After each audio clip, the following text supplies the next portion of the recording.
The Philadelphia Eagles are Super Bowl champs in 2024, and just looking at their roster for 2025, there's a good possibility they can do it again. But where can they find any sort of improvement? My name's Tyler, here with my brother Ryan, and we are going to try and help out the Eagles improve on their roster with our first ever mock free agency for the Eagles team. Before we get into that, if you haven't already, hit that subscribe button, tackle that bell, and while you're at it, leave a like and a comment. Let us know what you want to see the Eagles do this offseason.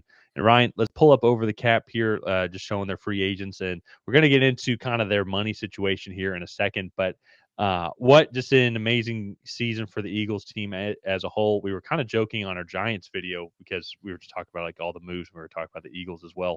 But it's like, think about how many poor decisions had to be made by other franchises to make this Super Bowl winning roster here. Like Yeah. everything the Giants did wrong with Saquon Barkley, the amazing deal that you all got with from the Tennessee Titans for AJ Brown.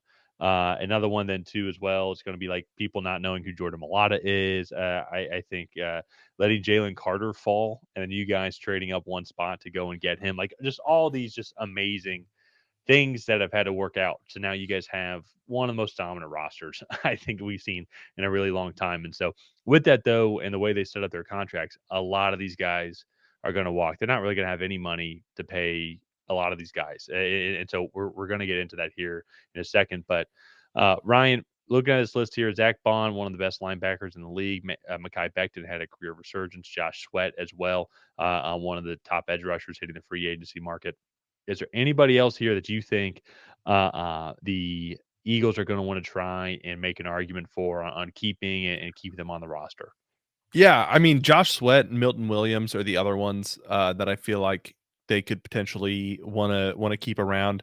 A lot of the other guys are kinda rotational players. You have Brandon Graham, Kenneth Gainwell, there as well. Like, they're those are good players, but Brandon Graham is most likely gonna retire. Kenneth Gainwell, I feel like you can easily find a day 3 Oh yeah, replacement, for him, so it may not be worth really giving him, the contract that he might want. So, like, they have some guys to re-sign. Like you said, the question is just gonna be whether they can actually afford to do it. And so let's kinda get into their cap space situation here as a whole. So, one of the things that we do before we do this video is we go through and it's like, all right, we do free agent overview, then we do the internal free agency. And the first part of internal free agency is trying to clear up cap space.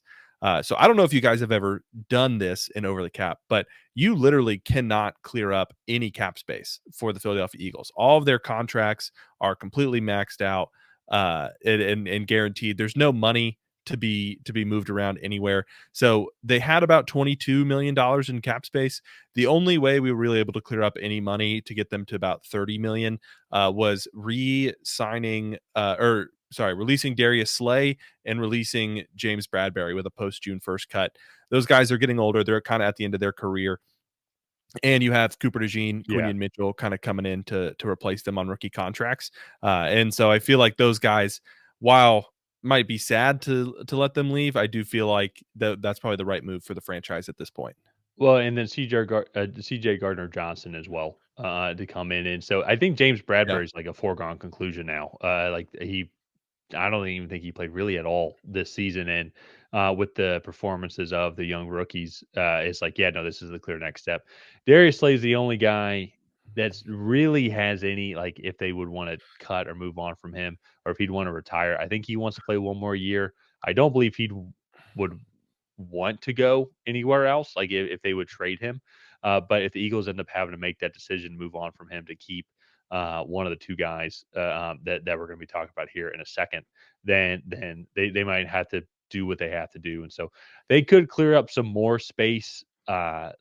But we're not going to go too much into like the bottom of the roster guys that make league minimum or like $500,000 here, $1 million there, because a lot of the time those guys are just replaced by Yeah. like the same type of contract as well. And so when it comes to the significant moves, these are going to be the two guys that are going to be on the chopping block, we believe, in this mock free agency. And so that puts them at about the 28, 29 million coming into or after all the moves, they're coming into the free agency with about 22 million. And so Uh, Real quick, kind of before we talk about the two guys that we're going to end up signing, but Josh Sweat is a guy that they're just not going to be able to afford him. It would take their entire free agency cap space. He's probably going to go anywhere from about 14 to 18 million dollars, maybe even a tad more as well, depending if there's going to be the right buyer.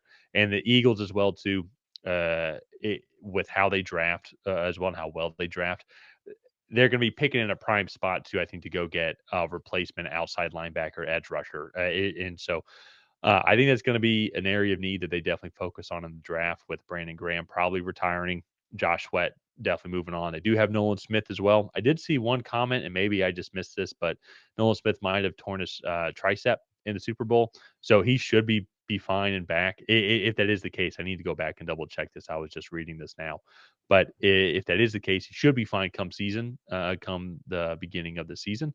But I do believe that's still going to be an area that they're going to want to go and address, and luckily for them, they're so dominant on the defensive interior. You can go get a second, third round guy, and Jalen Carter's going to make him look like a stud. So, Yeah, but when it comes to the two free agents that we think they're going to re-sign, one of them, and this one's definitely more the no-brainer, but I think even with his age, but like Zach Bond, he's going to be the guy I think they're going to bring back. Uh, from what we've been reading, it's going to be about $10 million per year, and 29 for middle linebacker. That's still you're still within the prime of your career as well over these next couple of years. So, yeah, I think go get him there for a couple million, have that kind of veteran presence, be that leader of that defense, and that signal caller as well. And I think also too, when just having a younger team around him as well, he's just going to bring that a lot of good, reliable experience for Vic Fangio in this defense. And so, I think that one's much less controversial. And I don't even mean like controversial in like a negative way, just more like debatable. But Mekhi Becton, we ended up re-signing him here, but it's more just kind of show you where the free agency numbers would be at. And so if they re-sign him to about the deal we've been seeing, which I think $10 million a year, and you kind of lock him up as well over these next couple of years, I yeah, think that's a very fair deal, especially too considering multiple factors. He had a great year with him, with the Eagles, but also too, it's his only first really good year with the team, yeah. or within his career. So want to see him keep doing it again. And I think $10 million is fair, all things considered. But if they wanted to go get somebody in the draft and plug in a new left guard there that way, I could see that. Then have $10 million to play with to maybe try and re-sign somebody else. Yeah, I do think the Eagles, especially, have kind of sided with continuity, especially when it comes to that offensive line. You look at just kind of the long tenured guys that they've had there throughout the history of the franchise. I do think that they will more than likely probably re-sign him, but that will handicap them in making other moves. With that being said, this team is already so good that I don't think handicapping is really the right word. But Yeah. that takes up a considerable amount of their cap space. They still have all their draft picks to kind of go and make more additions that way. But yeah, I think keeping these two guys gives them a really good continuity and a really good chance to go repeat as Super Bowl champions. So, I mean, that's really kind of it for the Eagles. This was a shorter video. There's just not a lot that I feel like the Eagles can really go and do this offseason. They can't really clear out a lot of cap space. They like can only do so much with the cap space that they do have. And they have some internal free agents that we felt were worth re-signing and just not really dipping in the outside free agency class.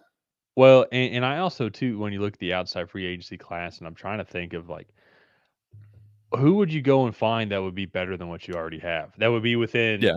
your budget range. So that's where I think keep that continuity, really enjoy this time period now.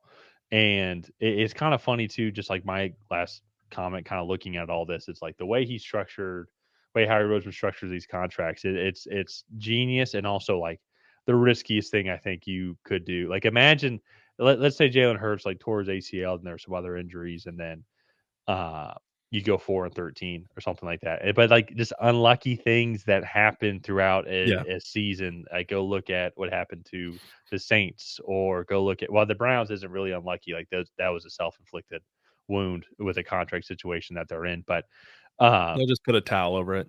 It's fine. exactly, yeah. And so, but it's like if things didn't work out this way, then you go look at this lack of flexibility. It's like this is a way someone gets fired if it doesn't pan out. But Howie Roseman has done such an amazing job scouting, getting these next guys up in the pipeline. Because even then, too, now it's like we know we moved on from Darius Slay and James Bradbury, but they got Cooper DeJean and Quinion Mitchell locked down on these rookie contracts for the next several years as well. They're going to have Jalen Carter and Jordan Davis and these guys locked down as well. This offensive line is locked down. I think the next big thing they're going to be looking for is a right tackle replacement for whenever Lane Johnson does move on. But it's like they are able to do this because he trusts his scouting and he scouted so well. And that's what's really impressive about it all. And so I really think they can run it back.